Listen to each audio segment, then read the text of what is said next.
Pierre Aoun, bonjour. Bonjour. Vous êtes directeur général de LP Promotion.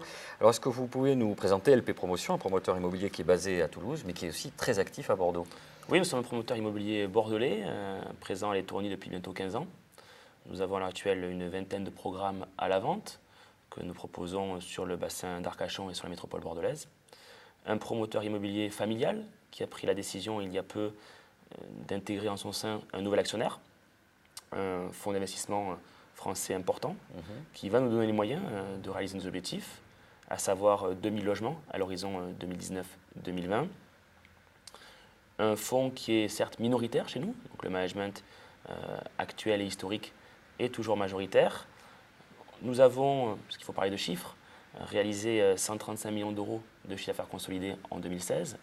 185 millions d'euros sont prévus en 2017, ce qui représente à peu près un petit peu plus de 1000 actes en 2016, 1300 en 2017. Nous embauchons au rythme d'une vingtaine de salariés de manière annuelle et nous avons créé, puisque nous travaillons essentiellement sur du local, 2300 équivalents temps plein emploi en 2016. Donc on peut dire que les voyants sont au vert. Quel regard vous portez sur le marché immobilier bordelais? Écoutez, je pense que Bordeaux est un marché très attractif. Une ville qui a créé, si mes souvenirs sont bons, 7000 emplois l'année dernière, qui devrait en créer 100 000 en 15 ans, donc des véritables fondamentaux économiques, des fondamentaux démographiques, une mue qui a été, on le voit depuis le Palais de la Bourse aujourd'hui, réussie avec brio.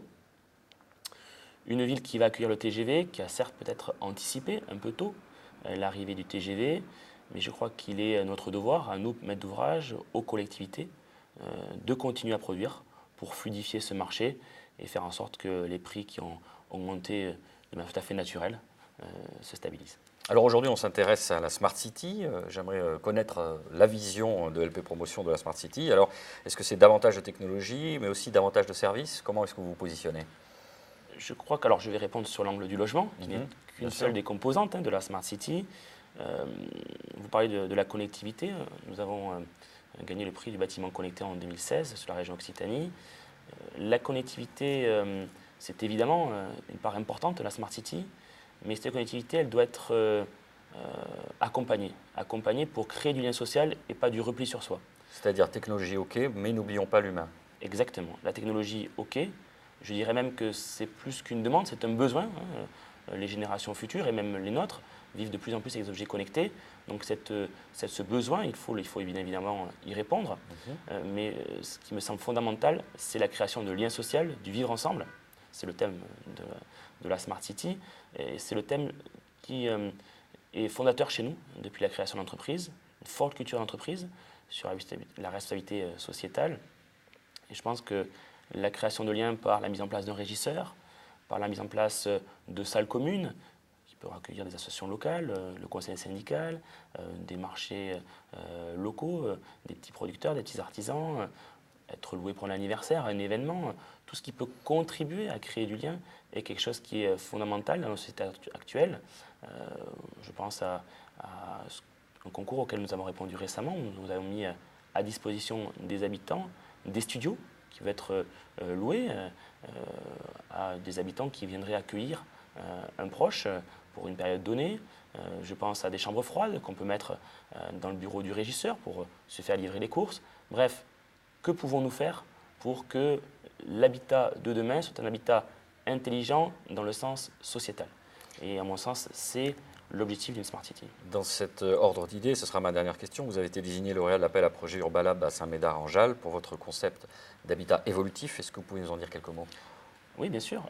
Cet appel à idées qui a été lancé par l'ANJP il y a tout juste un an est pour moi une des composantes de la société sociétale, celle de s'adapter aux modifications du tissu familial en répondant, et c'était l'objet de notre réponse, à un bâtiment évolutif. Notre concept est le concept « J'y suis, j'y reste ».